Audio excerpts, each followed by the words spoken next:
अस्सलाम वालेकुम नाज़रीन, मैं हूँ आपकी होस्ट डॉक्टर इकरा रहमान और आप देख रहे हैं मीडिया फोकस चैनल पे प्रोग्राम हेल्थ फॉर ऑल। आज के प्रोग्राम का पैटर्न थोड़ा सा चेंज है।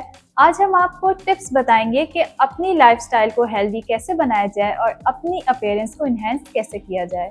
कुछ टिप्स हैं जिस पे आप अमल करके अपनी लाइफस्टाइल को हेल्दी कर सकते हैं और वो टिप्स को फॉलो करने के बाद एक हेल्दी लाइफस्टाइल मेंटेन करने के साथ साथ अपने लुक के अंदर, अपनी पर्सनैलिटी के अंदर, अपनी अपीयरेंस के अंदर भी आप काफ़ी चेंजेस महसूस कर सकते हैं।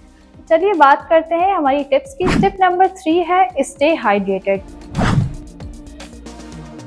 स्टे हाइड्रेटेड का मतलब ये है कि आपने पानी ज़्यादा पीना है ताकि आपकी स्किन तरोताज़ा रह सके और आपके फेस पे ग्लो आए और आपके ऑर्गन्स को, आपके जिस्म के बाकी अज़ा को भी पानी की ज़रूरत होती है। बाज़ लोगों को देखा जाता है कि वो पानी के नाम पे या प्यास लगती है तो वो सॉफ्ट ड्रिंक्स का इस्तेमाल करते हैं, सोडा वगैरह का इस्तेमाल करते हैं या जूसेस का इस्तेमाल करते हैं, जो कि बिल्कुल गलत है।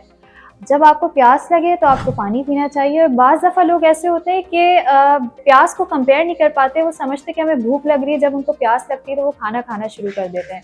तो ये एक बहुत बड़ा मिसकंसेप्शन है। तो आप पानी दिन में कम से कम 8 गिलास अपनी लाइफ में शामिल करेंगे तो आप महसूस करेंगे कि आपकी स्किन भी काफ़ी बेहतर हो रही है, आपका वेट भी काफ़ी हद तक इससे रिड्यूस करने में मदद मिलती है और आप काफ़ी फ्रेश नज़र आते हैं। Now moving on tip number 4। आज की टिप नंबर 4 ये है कि आपको अपने वेट के ऊपर थोड़ा सा ध्यान देना है।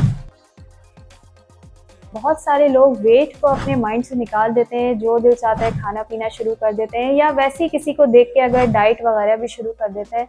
तो आपको वेट पे ध्यान देने के लिए क्या करना होगा? सबसे पहले तो आपको ये देखना है कि आप बीएमआई के मुताबिक अंडर वेट हैं, नॉर्मल वेट हैं, ओवर वेट हैं या ओबीज़ हैं। सबसे पहले आपको ये देखने की ज़रूरत है।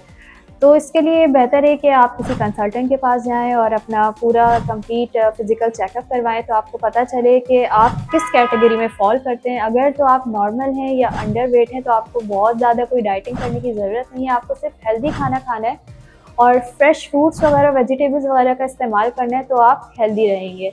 लेकिन अगर आप ओवर वेट हैं या ओबीज़ हैं तो फिर आपको थोड़ा-सा फ़िक्रमंद होने की ज़रूरत है। आपको एक्सरसाइज़, डाइट और बहुत सारी चीज़ें ऐसी करनी पड़ेंगी तो आप बीमारियों से महफूज़ रह सकेंगे। उम्मीद करते हैं आज की जो टिप्स हमने आपको बताई हैं आपको पसंद आई होंगी और इंशाल्लाह नेक्स्ट टाइम मज़ीद टिप्स के साथ हाज़िर होंगे। तब तक के लिए stay tuned for more tips. अल्लाह हाफ़िज़।